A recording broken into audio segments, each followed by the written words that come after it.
Hello, everybody. Welcome to another review from Easy Cinematic Escape on YouTube. It's 11:20 p.m. I just finished watching Ghostbusters Afterlife. Before I get into the details of this review, I want to state an apology that I understand that it's been a lengthy delay on my part. As most of you are well aware of, I experienced a very huge personal loss in my life, and it has been a very emotional, tough, and painful journey for me as of late. So it's put. I don't want to say I don't want to say it's dampened, but it's just been uh, exceedingly difficult at times to uh, push myself to do certain reviews or to even watch a film, as it just reminds me of my dad and how he had passed on certain passions that he had onto me, and attempted to watch those films at times brings a certain amount of pain that I'm not to attempt to get heavy on anybody, but it's just something that I'm attempting to work through at the moment. I'm sure I know I'll get there, but I just thank you all for being patient, and your words of encouragement have been they're very appreciative, and it means a lot to me. Without further ado, as per usual, the review is spoiler free. Uh, I grew up watching Ghostbusters and pretending to have the Proton Pack, having the action figures. And my dad, I can remember being, especially since we were a military family, we were moving around to different homes, different states, countries, etc.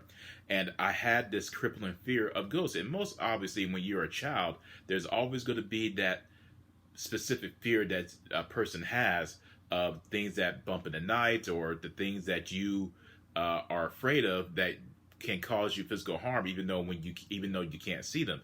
And my dad will always tell me, Isaiah, this house is too small for ghosts.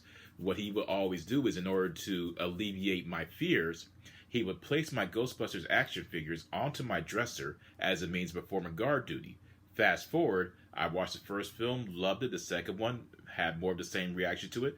And I'm probably one of the only few Ghostbuster fans that enjoys the 2016 one for what it was. Is it the greatest film in the world? Absolutely not. Does it measure up to what the first two films brought? Of course not. Nothing's ever going to replace or replicate in complete 100% sincerity and honesty like these two films did. These are two classic films that are cemented within the popular culture structure that will never be recreated under any circumstances. So it's important to maintain a realistic level of expectations without creating the whole reality of being disappointed for it not measuring up to the perspective that you had in your head with it. Because anything like this happening again, it all exists, in my opinion, in that person's head. I even own the 2016 Ghostbusters. I happen to find it entertaining for what it is, and I thought it was a fun film.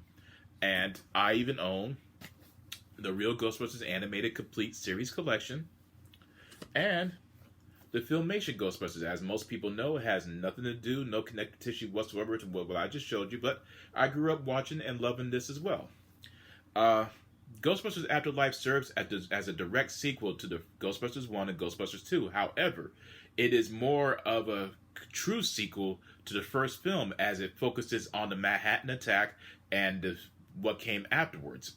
And it's about the story centers around the single mother who is a relative of this Ghostbuster who had passed away. I don't want to give any spoilers, but for anyone who hasn't seen it, but for those who have watched it, know exactly what I'm talking about.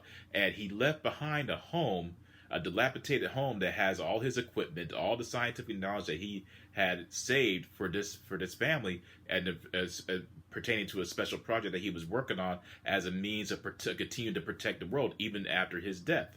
Having said that, they, fortunately for them, the ghosts that he was attempting to keep at bay find a way to resurrect themselves, and they start wreaking havoc across this small town community. I have to say, I really enjoyed Ghostbusters Afterlife for what it was. I thought it was absolutely phenomenal, magical, emotional, heartfelt. It really connected with me on a true emotional level, and how there is one scene in particular, I must admit, it really did have me experiencing a true painful emotion, as it reminded me of my dad. And as I sat there and watched it, it was such a beautiful tribute that it simply reminded me of how magical cinema is. And when you think about everything that has transpired within the better part of the last 2 years, there's a lot of misery, there's a lot of unpredictability, chaos, and toxic energy that has literally plagued our world, and it has just crippled society in such a way that there's just a lot of uncertainty and fear that is continuing to find a way to embrace itself onto our society. And this type of film, I do believe, is sorely needed when it comes to bringing about true specific hope, and how it is true to Ghostbusters format. One of the criticisms that I've listened to and read pertain to this film how it relies too much on fan service. And let's go ahead and just be honest here while I'm talking about it. Ghostbusters in and of itself is a nostalgia trip. This logo is iconic. This logo is classic. This logo is cemented within the hearts and minds of every single person who has followed the Ghostbusters from its initial inception. And this, when you wear this shirt, when I wear this shirt, when I see this logo, it gives me a true sense.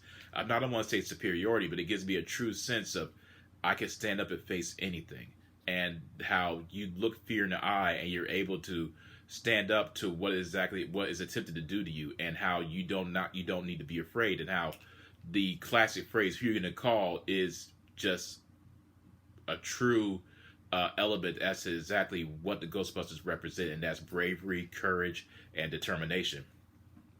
And I loved Ghostbusters Afterlife. It was a true, also I want to say it was a true, beautiful tribute to the late great Harold Ramis, who, as most of you are well aware, played Egon Spangler.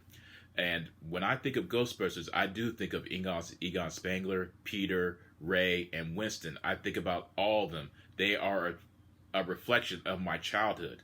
And this film brought everything back with me in terms of reverting back to how I felt watching it. It just made me feel like a kid again. And on top of that, it's a great family film as well. You can take your kids to watch it. It's nothing too violent or profane or vile. Nothing that would make you feel as if there's a traumatic sense of, I don't want to say, a traumatic sense of fear that would make you wonder if this is appropriate for children. It's a great film to watch with your family, where there's a lot of great comedy, great writing, great acting, special effects. Hearing the classic theme is just something that you will never ever forget. I mean, I still listen to that theme to this very day, and it just gives you that wonderful sense of triumphance, of just being a triumphant Ghostbusters, where you are part of their family, and that's what it represents for me. And I thought it was brilliant. Just absolutely had a great time with it.